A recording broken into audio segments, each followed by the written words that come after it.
الحمد لله نحمده ونستعينه ونستغفره ونعوذ بالله من شرور أنفسنا ومن سيئات أعمالنا من يهده الله فلا مضل له ومن يضلل فلا هادي له وأشهد أن لا إله إلا الله وحده لا شريك له وأشهد أن محمدا عبده ورسوله أما بعد فإن خير الحديث كتاب الله وخير الهدي هدي محمد صلى الله عليه وسلم وشر الأمور محدثاتها وكل محدثة بدعة وكل بدعة ضلالة وكل ضلالة في النار فأعوذ بالله السميع العليم من الشيطان الرجيم بسم الله الرحمن الرحيم والعصر إن الإنسان لفي خسر إلا الذين آمنوا وعملوا الصالحات وتواصوا بالحق وتواصوا بالصبر. محترم سامعین کرام، بزرگان دین، نوجوانان ملت اسلامیہ اور خواتین اسلام، مسلسل کئی جمعوں سے اس چیز پر زور دیا جا رہا تھا کہ ہمیں اپنی گریبانوں میں جھانکنا چاہیے، اپنے اعمال کا دراسہ کرنا چاہیے اور حقیقی مسلمان بن کے دنیا کے سامنے یہ واضح کرنے کی کوشش کرنی چاہیے کہ ہم وہی مسلمان ہیں جو رسول اکرم صلی اللہ علیہ وسلم کے عہد مبارک میں صحابہ کرام جیسا طرز زندگی اختیار کرتے تھے. ہمارے سامنے قرآن مجید اور سنت رسول ہی سارا سرمایہ ہے اور اسی کے مطابق ہم زندگی گزارنا پسند کرتے ہیں. مسلمان قرآن مجید اور سنت رسول سے اور سلف صالحین کے فہم سے جتنا دور ہٹتا چلا جاتا ہے اتنی ہی زیادہ اس کی زندگی میں ذلت اور رسوائی آتی چلی جاتی ہے. یہ ایک مسلمہ اصول ہے، مسلمہ حقیقت ہے کہ مسلمان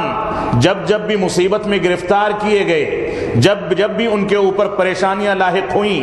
اللہ رب العالمین نے ان کو کمزور کیا، وہ کمزور ثابت ہوئے یا ان کو ذلت و خواری کی زندگی گزارنی پڑی. ایسی صورتحال میں ہمارے اسلاف صحابہ کرام ہوں، تابعین عظام ہوں، ائمہ اربعہ ہوں یا خود رسول اکرم صلی اللہ علیہ وسلم ہوں، ان سارے کے سارے لوگوں نے، ان بزرگوں نے، ان اسلاف نے، ان ہستیوں نے، ان پاکیزہ شخصیات نے ہمیشہ ان معاملات میں اور ان حالات میں اللہ رب العالمین کی جانب رجوع کیا. کوئی مصیبت پڑی تو مسجدوں سے رشتہ مضبوط کر لیا، کوئی مشکل پڑی تو اللہ رب العالمین سے لو لگا لی، کوئی مشکل پڑی تو اللہ رب العالمین کی عبادات، نوافل اور واجبات میں اہتمام کرنے لگے اور ساری کی ساری چیزوں کے معاملات، تمام کی تمام مشکلات، سارے کے سارے شکوے صرف اللہ رب العالمین سے کیے اور مشکلات پر اللہ رب العالمین کی جانب رجوع کیا. یہ دوسروں سے شکوہ نہیں کرتے ہیں، یہ دوسروں کے آگے ہاتھ نہیں پھیلاتے ہیں، یہ دوسروں کے آگے منتیں نہیں مانگتے، غیر اللہ سے دعائیں نہیں کرتے، بلکہ ان کے یہاں صاف و شفاف اصول ہے کہ اللہ رب العالمین نے ان کو پیدا کیا ہے، اللہ رب العالمین ان کو روزی روٹی دیتا ہے، اللہ رب العالمین ان کو تمام نعمتوں سے نوازتا ہے، اللہ رب العالمین ہی نے ان کو دنیا میں وجود بخشا، ان کی ہدایت کے لیے انبیاء کرام کے سلسلے کو بھیجا، علماء کرام کو انبیاء کا وارث قرار دیا، قرآن و سنت کی نعمتیں ہمارے درمیان اتاری اور ان نعمتوں کی ادائیگی، اس امانت کی ادائیگی کو ہمارے اوپر واجب قرار دیا. لہذا اللہ رب العالمین کی شکر گزاری ادا کرنا، اللہ رب العالمین کی جانب دوڑنا، اللہ رب العالمین کی جانب رجوع کرنا یہ مسلمانوں کی ذمہ داری ہے. اور جہاں معاملہ یہاں تک ہو کہ اللہ رب العالمین یہاں تک کہہ دے کہ اگر بندہ میری جانب ایک بالش بڑھتا ہے تو میں اس کی جانب ایک ہاتھ قریب ہوتا ہوں، اور اگر بندہ میری جانب چل کر کے آتا ہے تو میں اس کی جانب دوڑ کر کے جاتا ہوں. لیکن حقیقت یہ ہے کہ ہم نے اپنی مشکلات میں، اپنے مصائب میں، اپنے مسائل میں، اپنی چیزوں میں، اپنے معاملات میں اللہ رب العالمین کو نظر انداز کر دیا، رب کائنات کو نظر انداز کر دیا، توحید کے تقاضوں کو بھلا دیا، اتباع رسول کے تقاضوں کو بھلا دیا، جس کے نتیجے میں ہم مسلسل پستی اور تنزلی کی جانب چلتے چلے گئے، جس کا پورا نظارہ ہم دیکھ رہے ہیں، اس کا مشاہدہ کر رہے ہیں۔ تو گزشتہ خطبہ جمعہ میں آپ حضرات کے سامنے دین اسلام کی امانت کی ادائیگی اور اس سے متعلق اپنے دلوں میں احساس پیدا کرنے سے متعلق اپیل کی گئی تھی، اور ساتھ ہی یہ گزارش کی گئی تھی کہ دل و دماغ کو حاضر رکھ کے ہم دین اسلام کے نام پر تمام کی تمام چیزوں کو اختیار نہ کر لیں، بلکہ کھڑے اور کھوٹے کے درمیان تمیز کریں، صحیح اور غلط کے درمیان تمیز کریں، اس بات کی کوشش کریں کہ کون سی چیزیں دین اسلام سے، صحیح احادیث سے، راجح مسائل کی شکل میں ہمارے سامنے ثابت ہوتی ہیں۔ صرف یہی کافی نہیں ہے کہ ہم نمازیں ادا کر لیں، یہی کافی نہیں ہے کہ ہم دعائیں کر لیں، یہی کافی نہیں ہے کہ ہم تلاوت کلام پاک کا اہتمام کر لیں، یہی کافی نہیں ہے کہ ہم اپنا نام مسلمانوں کے نام پر رکھ لیں، یہی کافی نہیں ہے کہ مسلم علاقوں میں ہماری رہائشیں ہوں، مسلم علاقوں میں ہم رہتے ہوں، ان سے لین دین اور معاملات کرتے ہوں، بلکہ حقیقت یہ ہے کہ ہم کو دیکھنا ہوگا کہ ہم کتنے معاملات میں دین اسلام سے قریب ہوئے ہیں، رشتہ داریوں کو جوڑنے میں، اخلاقی مسائل کو اختیار کرنے میں، بندوں کے حقوق میں، رب کائنات کے حقوق میں، انبیاء کے حقوق میں، رسول اکرم صلی اللہ علیہ وسلم کی محبت کا جو تقاضا ہے اس تقاضے کی تکمیل میں کن کن معاملات میں ہم نے سیرت رسول کی جانب، اتباع رسول کی جانب، طریقے رسول کی جانب، صحابہ کرام کے اسوے کی جانب اور قرآن مجید اور سنت رسول کی جانب ہم نے رجوع کیا ہے۔ اصل معاملہ یہ ہے، اللہ رب العالمین کا فرمان ہے لیس البر ان تولوا وجوہکم قبل المشرق والمغرب، نیکی یہ نہیں ہے کہ تم اپنے چہروں کو، اپنے رخ کو، اپنے سجدے اور رکوع کو مشرق و مغرب کی جانب کر دو۔ نیکی یہ نہیں ہے کہ انسان خانہ کعبہ کی جانب رخ کر کے نماز ادا کر لے، بلکہ نیکی یہ بھی ہے اور ساتھ میں نیکی یہ بھی ہے کہ انسان اپنے والدین کے ساتھ فرما برداری کرے، ان کی خدمت کرے۔ اگر وہ مسلمان ہے تو ماں باپ اور اپنے بڑوں کے حقوق کو سمجھے، اگر انسان مسلمان ہے تو اپنے چھوٹوں پر شفقت کرنا، چھوٹوں کی اسلامی تربیت کرنے کو سیکھے۔ اگر انسان مسلمان ہے تو وہ لین دین میں، معاملات میں، تجارت میں اور تمام کی تمام چیزوں میں دین اسلام کے اصولوں کو اختیار کرے۔ لیکن آج کا مسلمان نام سے تو مسلمان ہے، لیکن جہاں بینک بیلنس کا مسئلہ آتا ہے، جہاں جیبوں کو بھرنے کا معاملہ آتا ہے، تجارت میں دوسروں پر سبقت لے جا کر کے تجارت کو کامیاب کرنے اور زیادہ سے زیادہ مالیت کمانے کا مسئلہ آتا ہے، وہاں جہاں کوئی چیز ملتی ہے وہاں اسلام کو اور اسلامی تعلیمات کو، اسلامی تجارت کے اصول و ضوابط کو انسان نظر انداز کر دیتا ہے۔ اس کو یہ بات معلوم ہے کہ کون سی چیز حلال ہے، کون سی چیز حرام ہے، لیکن شیطان رجیم اس کو بہکا کر کے حرام پر آمادہ کرتا ہے اور اس کے آخری عمر کا صلہ دے کر کے یہ کہتا ہے کہ آگے چل کے توبہ کر لی جائے گی، جو چیزیں ہوئیں اس کی تلافی کر دی جائے گی۔ حقوق العباد کی حق تلفی کرنا، لوگوں کو دھوکہ دینا، جھوٹ بول کر کے تجارت کو بڑھانا،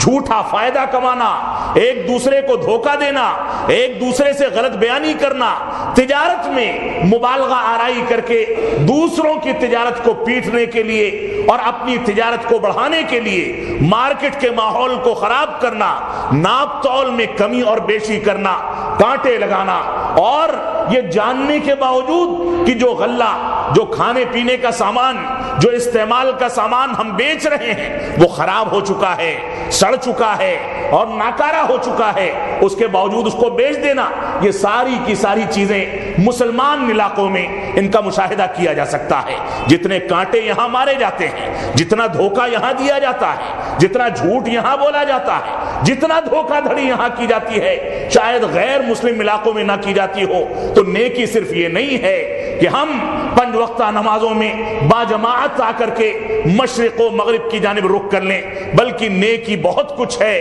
اللہ رب العالمین نے اس آیت کریمہ کے اندر ارشاد فرمایا لیس البر ان تولوا وجوہکم قبل المشرق والمغرب ولكن البر من آمن باللہ والیوم الآخر والملائکۃ والکتاب والنبیین۔ سورہ بقرہ میں اللہ رب العالمین کا فرمان ہے کہ نیکی یہ نہیں ہے کہ کہ تم لوگ اپنے چہروں کو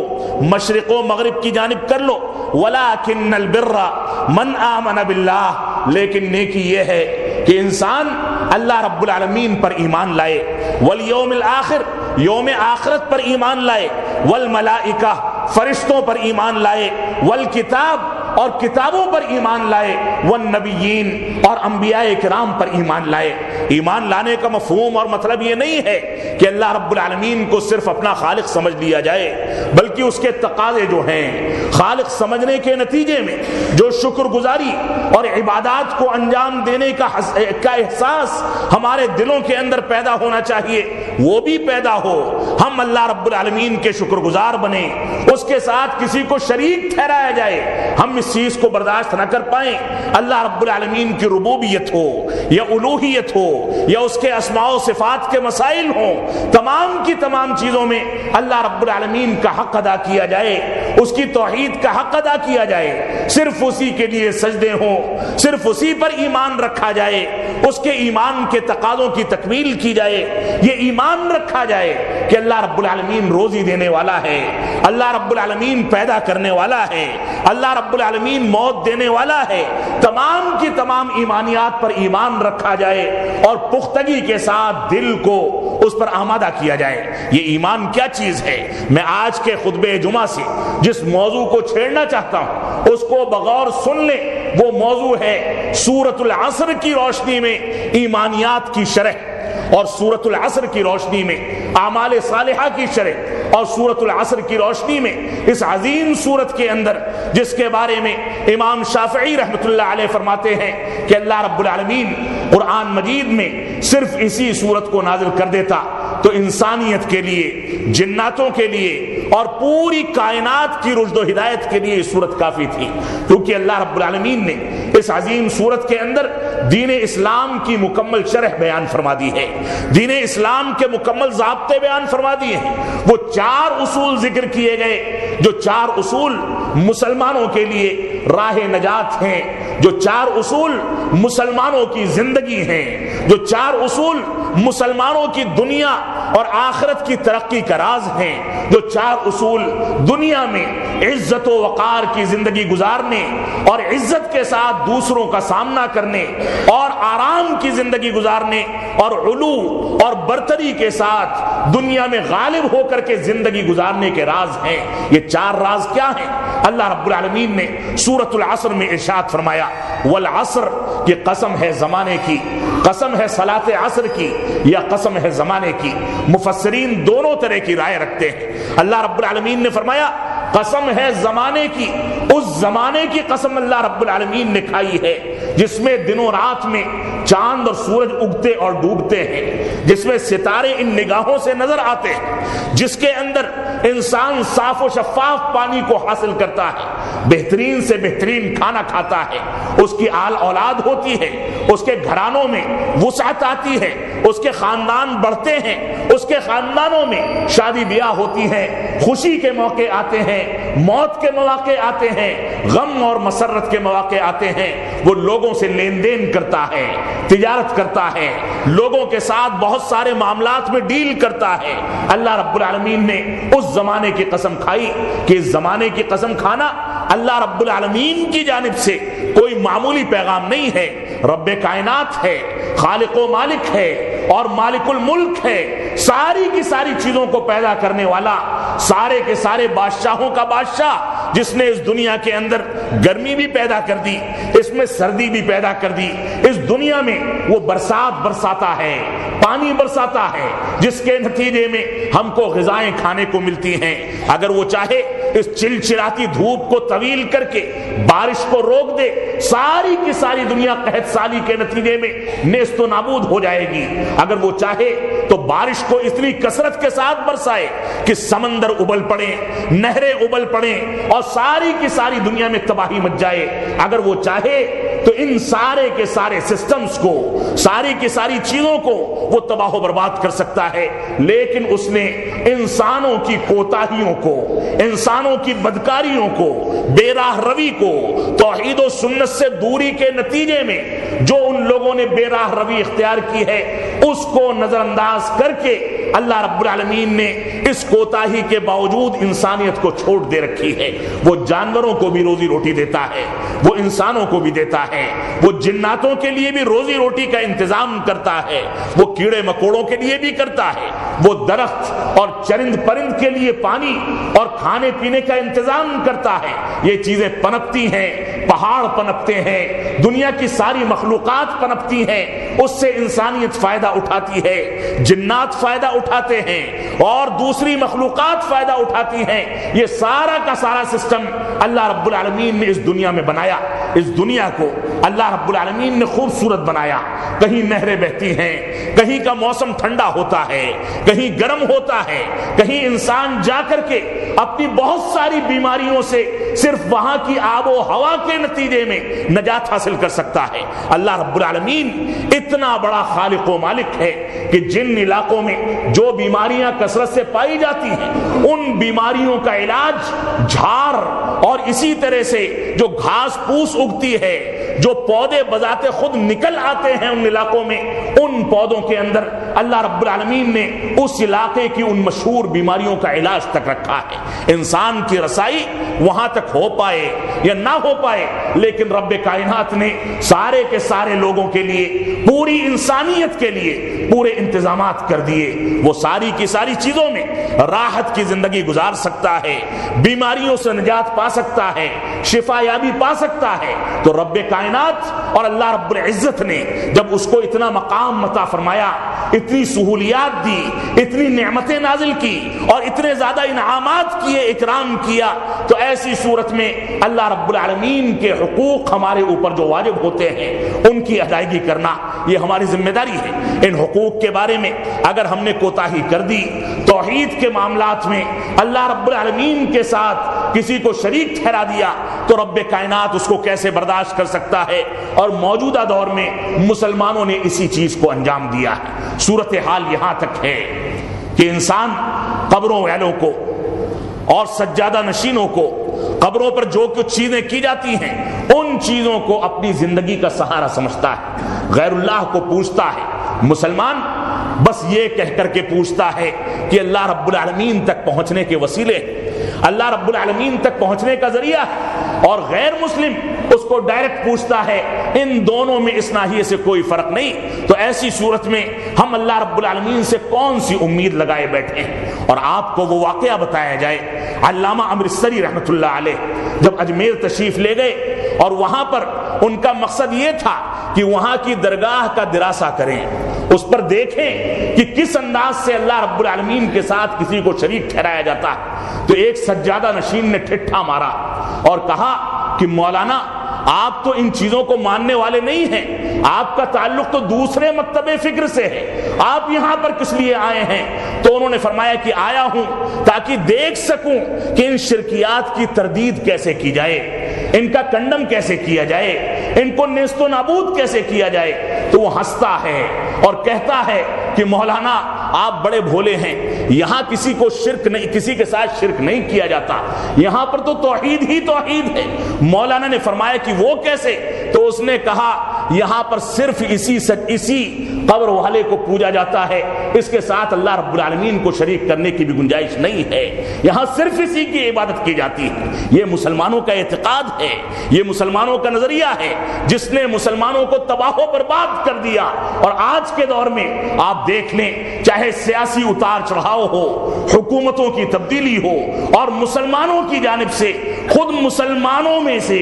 بعض افراد جو اسلامی لبادہ اوڑھ کر کے، داڑھیاں رکھ کر کے، اونچی اونچی ٹوپیاں لگا کر کے جا کر کے ان سے ہاتھ ملاتے ہیں، یہ سارے کے سارے لوگ کون ہیں؟ اس کی شرح کی ضرورت نہیں ہے۔ رسول اکرم صلی اللہ علیہ وسلم کا فرمان تھا کہ قیامت اس وقت تک قائم نہیں ہوگی جب تک مسلمانوں کا ایک گروہ جا کر کے مشرکوں سے ہاتھ نہ ملا لے، ان سے سمجھوتا نہ کر لے، ان کے ساتھ اٹھنے بیٹھنے نہ لگے۔ یہ علامت واضح ہو چکی ہے۔ اللہ رب العالمین ہم کو توحید پرست بنائے، توحید کے تقاضوں پر چلنے کی توفیق عطا فرمائے۔ تو سورۃ العصر میں بات لمبی ہو گئی۔ سورۃ العصر میں اللہ رب العالمین نے ارشاد فرمایا کہ قسم ہے صلاۃ عصر کی، یا قسم ہے زمانے کی، ان الانسان لفی خسر، کہ بلا شبہ تمام کے تمام انسان یہ گھاٹے اور خسارے میں ہیں،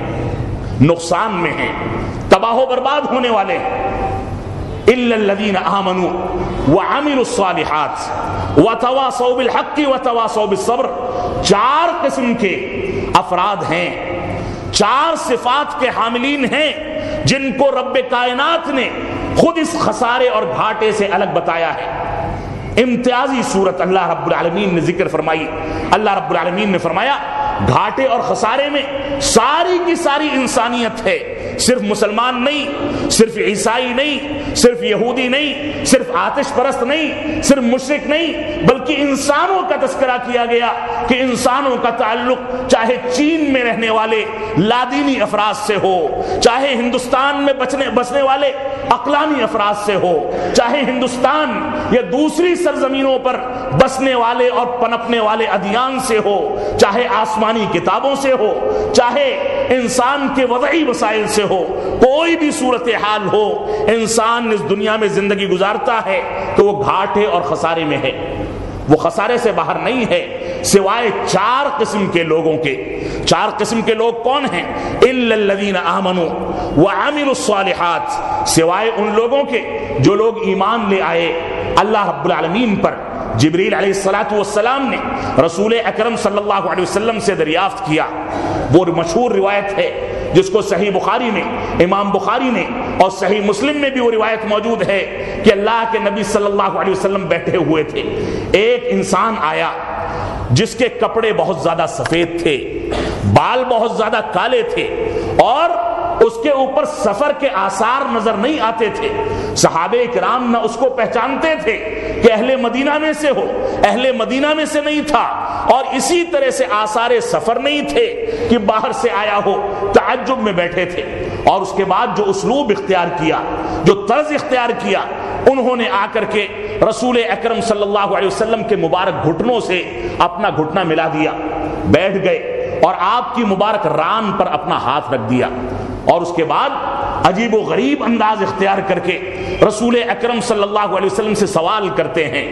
کہ کیا آپ کو پتا ہے کہ اسلام کیا ہے، ایمان کیا ہے، اور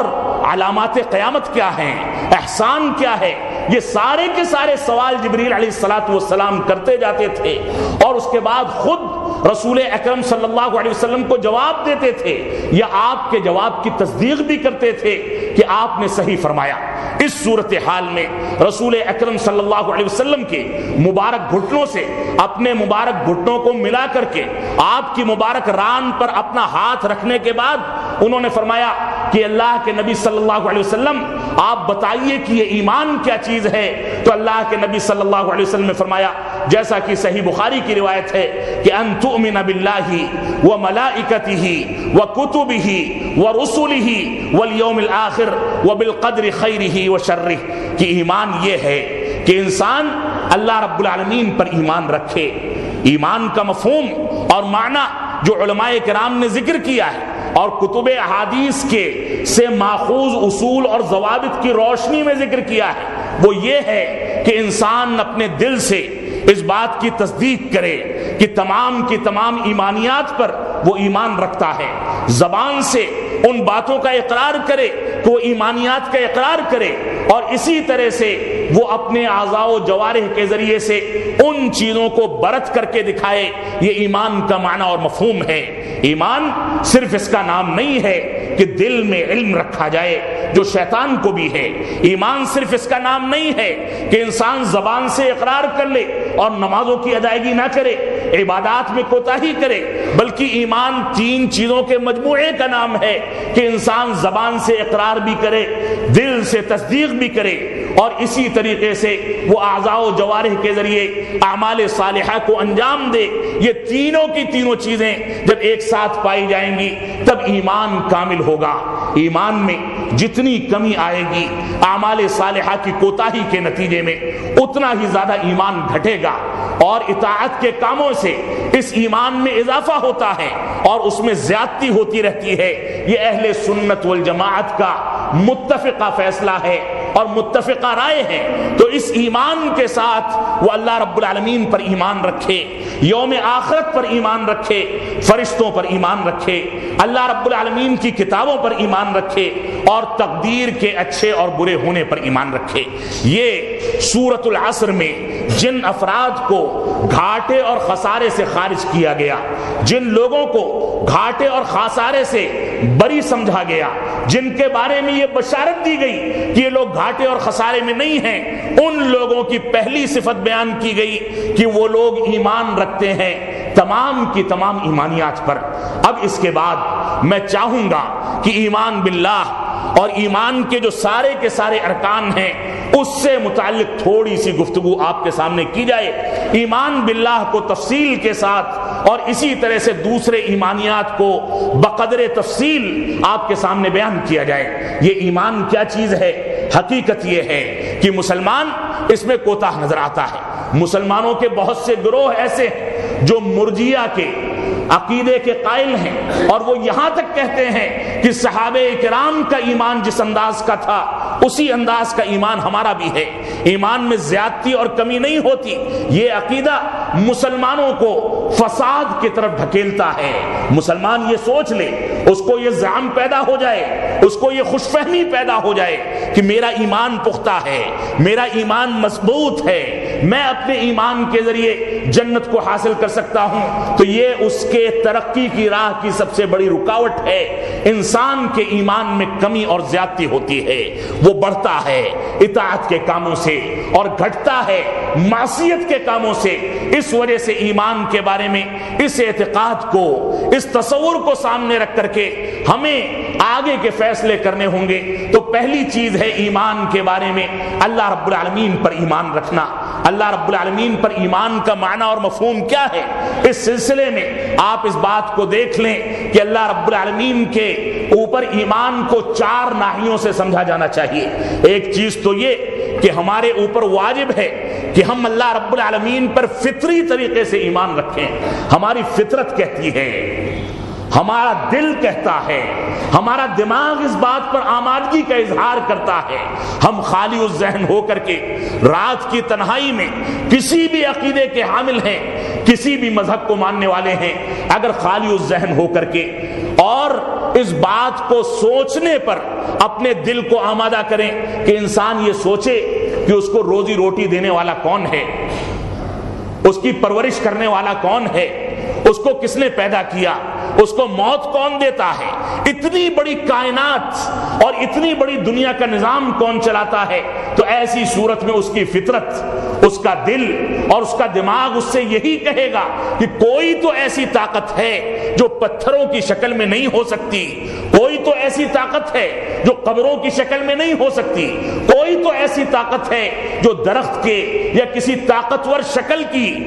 کی تمثیل بیان کر کے ہم اس کی تعبیر پیش نہیں کر سکتے، بلکہ کوئی تو ایسی طاقت ہے جو دنیا کے نظام کو چلاتی ہے۔ کبھی بارش ہوتی ہے، انسان کی عقل سے بالا تر ہے، سمندر ٹھاٹھے مارتا ہے، اپنے محدود دائرے میں رہتا ہے، اور جب اس کو حکم ہوتا ہے وہ پوری کی پوری بستیوں کو بہا لے جاتا ہے۔ یہ ندیاں آرام سے بہتی رہتی ہیں، لیکن جب اللہ رب العالمین کی مرضی ہوتی ہے تو بارش کی کثرت کے نتیجے میں یا طوفان کے نتیجے میں ان ندیوں کی لہریں پوری پوری بستیوں کو بہا لے جاتی ہیں۔ یہ اللہ رب العالمین کی طاقت ہے جو ان چیزوں کو حکم دیتی ہے۔ انسان فطری ناحیے سے سوچے تو ایسی صورت میں وہ مجبور ہوگا کہ اس بات کا اقرار کرے کہ کوئی نہ کوئی طاقت تو ضرور ہے۔ اللہ رب العالمین کا فرمان ہے فطرت اللہ التی فطر الناس علیہا، کہ اللہ رب العالمین نے ایسی فطرت پر انسانوں کو پیدا کیا ہے جو اللہ انسان کے اندر رکھی گئی ہے، اسی فطرت پر انسان کو پیدا کیا گیا۔ اور صحیح مسلم کی روایت ہے کل مولود یولد علی الفطرہ فابواہ یہودانی او ینصرانی او یمجسانی، کہ سارے کے سارے پیدا ہونے والے بچے فطرت اسلام پر پیدا ہوتے ہیں، اور اس کے بعد اس کے ماں باپ اس کو ڈھال لیتے ہیں یہودیت میں، ڈھال لیتے ہیں نصرانیت میں، ڈھال لیتے ہیں مجوسیت میں، یا موجودہ دور میں شرک و بدعات کے عقیدے پر ان بچوں کو تربیت دے کر کے ڈھال دیا جاتا ہے، جبکہ حقیقت یہ ہے کہ اللہ رب العالمین نے اس انسان سے عہد و پیمان لیا تھا کہ وہ اللہ رب العالمین کے علاوہ کسی کی عبادت نہیں کرے گا، اور سارے کے سارے انسانوں نے یہ عہد و پیمان دیا تھا۔ یہ سارے کے سارے واقعات اور قرآن و سنت کے سارے دلائل اس پر ثبوت ہیں۔ اس وجہ سے ہم کو اللہ رب العالمین کی فطرت کے بارے میں سوچنا چاہیے۔ اسی طرح سے صحیح مسلم کی ایک دوسری روایت ہے، اللہ رب العالمین اس میں ارشاد فرماتا ہے، حدیث قدسی ہے کہ انی خلقت عبادی حنفاء، کہ میں نے اپنے بندوں کو دین حنیف پر پیدا کیا، یکسو ہو کر کے پیدا کیا، قرآن و سنت کا حامل بنا کر کے پیدا کیا، توحید کی فطرت پر پیدا کیا، کلہم سارے کے سارے انسانوں کو، وَإِنَّهُمْ أَتَتْهُمُ الشَّيْطَانُ، اور اس کے بعد شیطان ان کے پاس آتا ہے، فَاجْتَالَهُمْ عَنْ دِينِهِمْ، اور اس کے بعد ان کو ان کے دین سے گمراہ کر دیتا ہے، بھٹکا دیتا ہے، شرکیات کے راستے پر، بدعات کے راستے پر، اختلاف کے راستے پر، انتشار کے راستے پر، حرام خوری کے راستے پر لگا کر کے ان کو دین سے دور کر دیتا ہے، کیونکہ شیطان رجیم نے اللہ رب العالمین سے یہ وعدہ کیا ہے کہ نہ یہ مرے گا اور نہ نیک لوگوں کو چین سے سونے دے گا۔ یہ لوگ جو قرآن و سنت کے مطابق چلتے ہیں اس شیطان کے ہتھ کنڈوں کو رائیگاں کر دیتے ہیں، برباد کر دیتے ہیں، لیکن جو گمراہ ہوتا ہے گمراہ ہوتا چلا جاتا ہے۔ تو اللہ رب العالمین نے انسانوں کو اپنی فطرت پر پیدا کیا ہے، توحید کی فطرت پر پیدا کیا ہے۔ اسی طرح سے دوسرا ناحیہ جو دین اسلام کو یا اللہ رب العالمین پر ایمان کو سمجھنے کا ہے وہ یہ ہے کہ شرعی ناحیے سے بھی اللہ رب العالمین نے ہمارے اوپر اس بات کو واجب کیا کہ ہم اللہ رب العالمین پر ایمان رکھیں اور دوسروں کے ایمان کا انکار کریں۔ اللہ رب العالمین کا فرمان ہے، اَفِی اللَّہِ شَکْ، کیا تم لوگوں کو اللہ رب العالمین کے بارے میں شبہات ہیں، شکوک و شبہات ہیں؟ فاطر السماوات والارض، اس نے آسمانوں کو پیدا کیا ہے، زمین کو پیدا کیا ہے۔ اس آسمان اور زمین کی عظمت کو، اس میں پلنے والی نعمتوں کو، اس کے اوپر چلنے والی مخلوقات اور ان کی خوبیوں کو دیکھ لو، اور آسمان کی عظمت کو دیکھ لو، آسمان پر چمکنے والے ستاروں کو، اس سے جو کچھ فائدہ اٹھاتے ہو ان فوائد کا دراسہ کر لو، تو ایسی صورت میں تم کو سمجھ میں آ جائے گا کہ کوئی نہ کوئی طاقت ہے جو ان چیزوں کو پیدا کرنے والی ہے، اور وہ رب کائنات ہے جو ہمیشہ سے ہے اور ہمیشہ رہے گا۔ نہ اس نے کسی کو جنا ہے، نہ وہ کسی کے ذریعے سے جنا گیا، نہ اس پر کوئی موت واقع ہو سکتی ہے، اور وہ جس چیز میں کسی چیز کو نافذ کرنا چاہتا ہے کن فیکون کے ذریعے صرف یہ کہتا ہے کہ ہو جا، اور وہ چیز وجود میں آ جاتی ہے۔ یہ رب کائنات ہے۔ تو اللہ رب العالمین پر ایمان رکھنے کا دوسرا تقاضا یہ ہے کہ ہم شرعی ناحیے سے اللہ رب العالمین پر ایمان رکھیں۔ اسی طرح سے رب کائنات پر ایمان رکھنے کا ایک مفہوم یہ بھی ہے کہ ہم عقلی ناحیے سے اللہ رب العالمین کو اپنا خالق و مالک سمجھیں۔ اللہ رب العالمین کا فرمان ہے، ام خلقوا من غیر شیء ام هم الخالقون، کیا ان لوگوں کو بلا کسی چیز کے پیدا کر دیا گیا یا خود یہ پیدا کرنے والے ہیں؟ پیدا کرنے والا کوئی نہ کوئی تو ہے جس نے انسانوں کو پیدا کیا، جناتوں کو پیدا کیا، غذاؤں کو پیدا کیا، انسان کے کھانے پینے کے انتظامات کیے،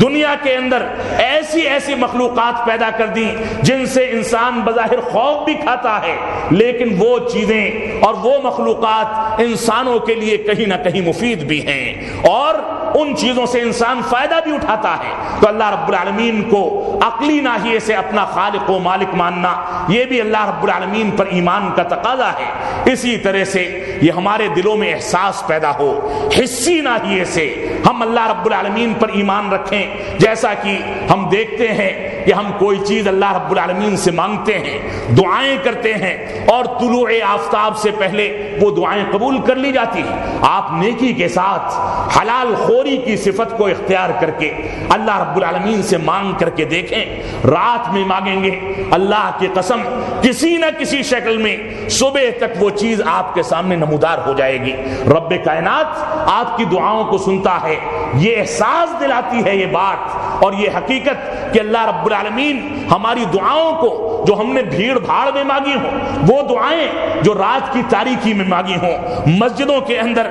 اجتماعی شکلوں میں مانگی ہوں یا کہیں پر بھی مانگی ہوں، ان دعاؤں کا قبول ہونا اس بات کا احساس دلاتا ہے کہ اللہ رب العالمین پر ایمان رکھا جائے۔ تو یہ 4 ناحیے ہیں اللہ رب العالمین پر ایمان رکھنے کے، اور اسی طرح سے اللہ رب العالمین پر ایمان کے تقاضوں میں سے ایک تقاضا یہ ہے کہ اللہ رب العالمین کی ربوبیت پر ایمان رکھا جائے، کہ اللہ رب العالمین کو اس کے افعال میں، اس کے کاموں میں ینہا تنہا اور یکتا مانا جائے، اس کے ساتھ کسی کو شریک نہ ٹھہرایا جائے، اس بات پر ایمان رکھا جائے کہ اللہ رب العالمین ہمارا خالق ہے، ہمارا رازق ہے، اللہ رب العالمین مختار کل ہے، قادر مطلق ہے، اللہ رب العالمین شفا یابی دینے والا ہے، علم غیب کو رکھنے والا اور جاننے والا ہے، شفاعت کا مالک اللہ رب العالمین ہے۔ ان ساری کی ساری چیزوں پر ربوبیت کے تقاضوں کو سامنے رکھ کر کے ایمان رکھا جائے۔ اسی طرح سے ایمان باللہ کا ایک مفہوم یہ بھی ہے